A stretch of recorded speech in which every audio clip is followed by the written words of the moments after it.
Regardless of your speaking expertise, all of us operate within a changing and often challenging marketplace, especially when it comes to marketing ourselves online. That's where Donna Newman and her company, Summa Social, thrive. Her company, Summa Social, recently appeared in both Inc. magazine and Entrepreneur magazine, congratulations, as the expert in what it takes to be successful in social media marketing. Phishing is just like the internet, Donna says.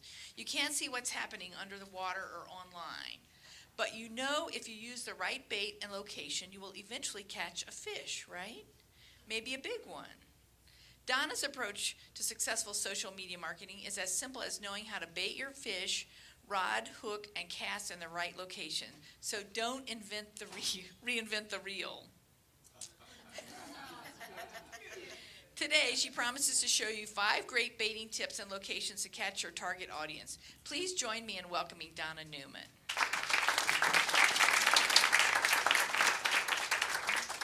It is said that 10% of small business owners actually do social media marketing right. That means there's a lot of folks that could use a little bit of help. And oftentimes, all you need, though, is a little edge. So what's that edge that 10% do that 90% don't have any idea of? Well, it's honestly as simply as understanding that social media marketing is just like fishing.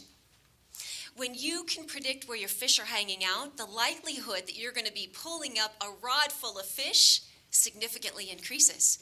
But then the opposite side is if you don't have an idea, you don't have a clue where they are, well, unfortunately, the odds are in your favor there too, because you're going to come up empty-handed.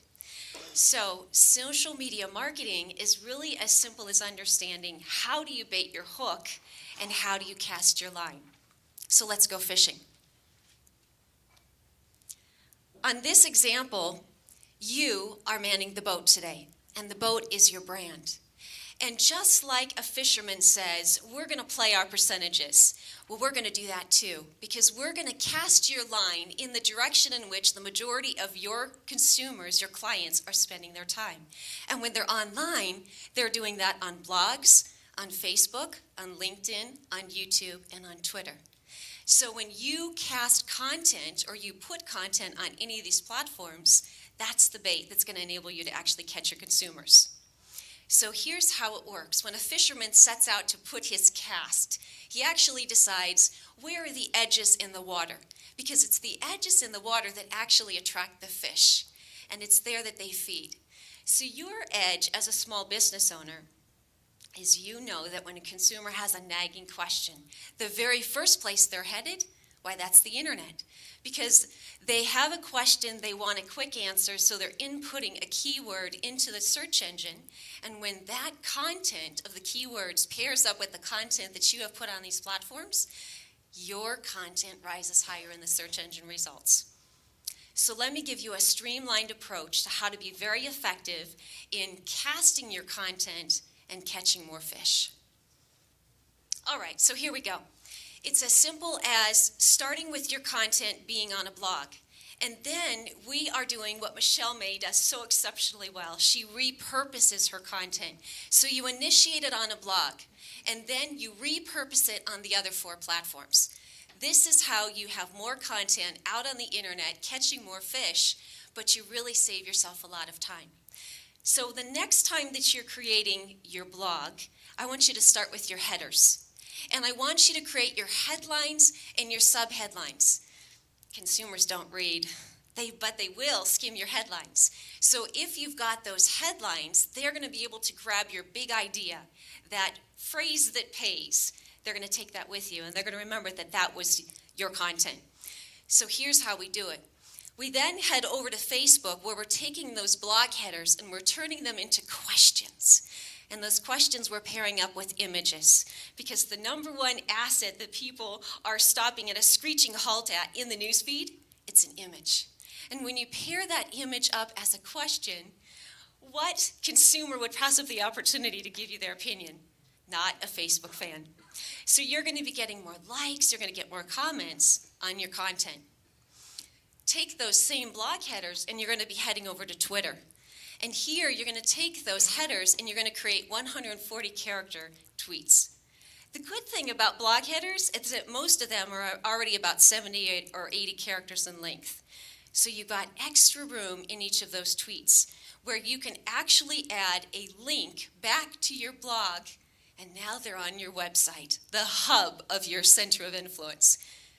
Take those same blog headers, and we're going to repurpose them as how-to videos on YouTube. And the number one category that is searched for in YouTube is how-to.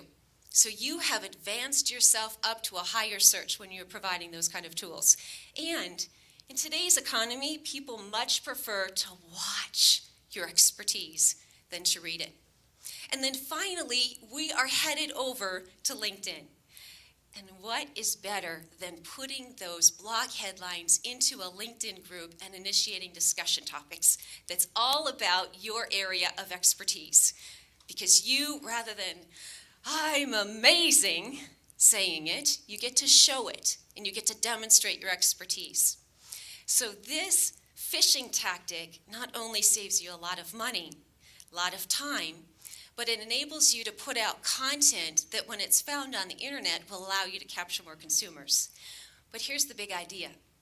So if a consumer inputs a keyword into a search engine and that keyword matches any content that you have on these 5 platforms, well, if it's in your blog, you're going to pull up a blog, you're going to pull up a Facebook post, you're going to pull up your tweet, you're going to pull up your YouTube video, and you're going to pull up your LinkedIn discussion. So now you have 5 assets filling the page results, and there are 8 total. And so your odds of getting more eyeballs and more visitors and possibly more customers to your content significantly increases. And that is your edge.